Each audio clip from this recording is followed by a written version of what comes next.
सिडिओ साहेबहरूको भनाइअनुसारले चाहिँ अब ढिला भयो, हामीलाई दबाब आयो। अब चाहिँ दुनियाँ मिडियाहरूबाट चाहिँ हामीले हेरिरहेका छौँ, दिनदिनै हेरिरहेका छौँ। 3 दिनमा 4 दिनमा निकालिदिन्छु भन्ने पनि देख्यौँ।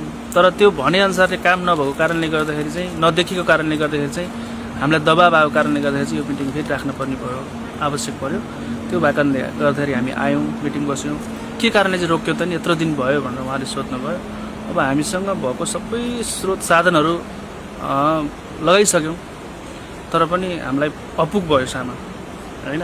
अब मान्छेको पनि काम गर्ने मान्छेहरू पनि, लेबरहरू पनि हाम्रो कम भएन। अब उहाँहरू आउनुहुन्छ, पुलिसको टिम त आउनुहुन्छ, तर 10-11 बजी आइदिनुहुन्छ। अनि त्यसपछि गएर 2-3 घन्टा काम गरेपछि फेरि रात पर्छ।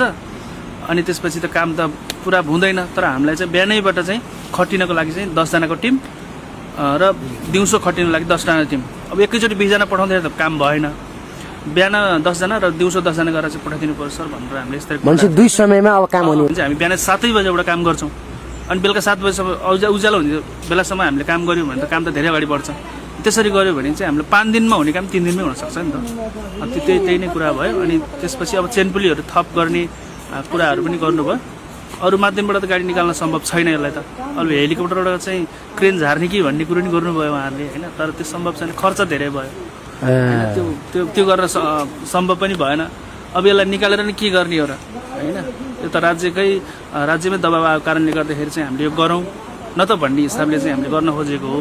तपाईँहरूले निकाल्न सक्नुहुन्छ भने चेनपुलीले निकाल्नुहोस्। अब 4-5 दिन, 3 दिनभित्रमा, 4 दिनभित्रमा यदि सक्नुहुन्न भने यसलाई काटेर निकाल्नुहोस् भन्नुभएको छ उहाँहरूले पनि, त्यो सल्लाह दिनुभयो।